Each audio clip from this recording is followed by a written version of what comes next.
नमस्कार, मी ॲडव्होकेट वैशाली अतुल कोराटे बोलते आहे. जर अचानक तुमच्याकडे पोलीस आलेत, तुम्हाला म्हटले आणि की तुम्हाला आम्ही अटक करायला आलो आहोत, तर तुम्ही काय कराल?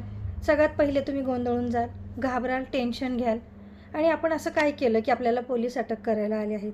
असे अनेक प्रश्न तुम्हाला निर्माण होतील आणि तुम्ही पुढे काय केलं पाहिजे हे देखील तुम्हाला कळणार नाही आणि मग तुम्ही काहीच करू शकणार नाही. तुम्हाला का? तर तुमच्याकडे कायदेशीर नॉलेजच नाही आहे. म्हणून तुम्ही कायदेशीर काहीच प्रोसिजर करू शकणार नाही. मग तुम्ही काय केलं पाहिजे यासाठी मी आज हा व्हिडिओ बनवलेला आहे. पूर्ण व्हिडिओ नीट लक्ष देऊन ऐका. जर पोलिसांनी तुम्हाला अटक करायला तुमच्याकडे आले तर तुम्ही काय केलं पाहिजे? सगळ्यात पहिले तुम्हाला कायदेशीर नॉलेज असणं गरजेचं आहे. पण जर तुम्ही पोलिसांनी तुम्हाला अटक केलं आणि तुम्ही काहीच केलं नाही तर तुम्हाला पोलीस घेऊन जातील. पण लक्षात ठेवा, भारताच्या कायद्यानुसार पोलिसांनी जर अटक केली तर तुम्हाला नागरिकांचे काही महत्त्वाचे हक्क आहेत ते असणे गरजेचं आहे. जर हे हक्क पोलिसांनी पाळले नाही तर ती कारवाई बेकायदेशीर ठरू शकते. आजच्या या व्हिडिओमध्ये मी तुम्हाला तेच सांगणार आहे की पोलिसांनी अटक केली तर तुमचे 5 हक्क कोणते आहेत, कायदेशीर हक्क कुठले आहेत. सर्वांना सगळ्यात पहिला हा महत्त्वाचा हक्क म्हणजे तो असला पाहिजे माहिती. तुम्हाला अटक जर केली तर ती का केली जात आहे हे सगळ्यांना माहिती पाहिजे. हे सांगण्याचा हक्क भारतीय संविधानातील कलम 22(1) आणि CRPC सेक्शन 50 नुसार पोलिसांनी अटक करताना व्यक्तीला अटकेचे स्पष्ट कारण सांगणे आवश्यक आहे.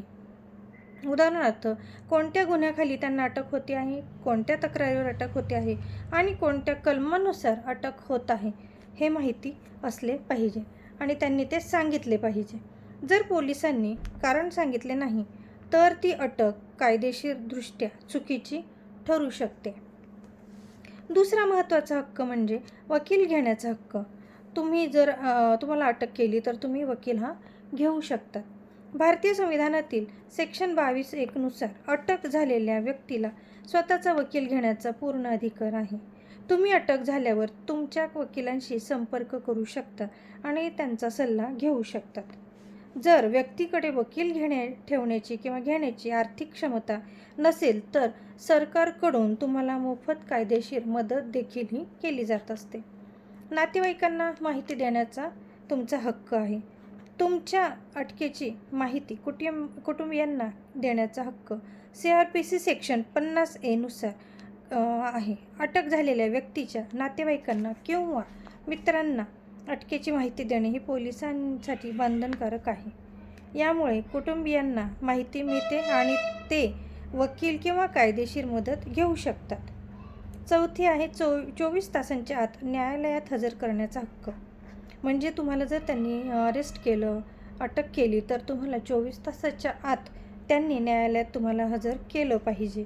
भारतीय संविधानातील कलम 22(2) CRPC कलम 57 नुसार अटक केलेल्या व्यक्तीला 24 तासांच्या आत मॅजिस्ट्रेटसमोर हजर करणे हे आवश्यक असते. पोलीस एखाद्या व्यक्तीला 24 तासांपेक्षा जास्त वेळ कोठडीत ठेवू शकत नाही, जोपर्यंत न्यायालयाची परवानगी नसते तोपर्यंत. पाचवा आहे वैद्यकीय तपासणी हक्क. CRPC कलम 54 नुसार अटक झालेल्या व्यक्तीला मेडिकल तपासणी करण्याचा अधिकार आहे. जर अटक करताना मारहाण किंवा इजा झाली असेल तर त्या जखमांची नोंद वैद्यकीय तपासणीत केली जाऊ शकते. हे पुढे न्यायालयात महत्त्वाचा पुरावाही ठरू शकतं. म्हणजे हा तुमचा 5वा हक्क आहे, वैद्यकीय तपासणी हक्क. महत्त्वाची टिप्स सांगते. अटक ही गंभीर प्रक्रिया आहे, पण लक्षात ठेवा, अटक झाली म्हणजे तुमचे हक्क संपत नाही. भारतीय कायद्यानुसार प्रत्येक नागरिकाला काही मूलभूत हक्क दिलेले आहेत.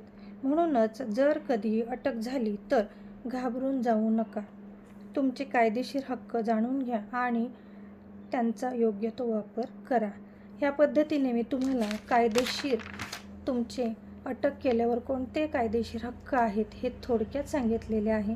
आपल्याला ही माहिती कशी वाटली नक्की सांगा आणि तुमच्या जवळच्या लोकांना, मैत्रिणींना, मित्रांना, नातेवाईकांना ही माहिती शेअर करा. कारण हे आजकाल काळाची गरज आहे. आपल्याला आपले कायदेशीर हक्क माहिती असले पाहिजे.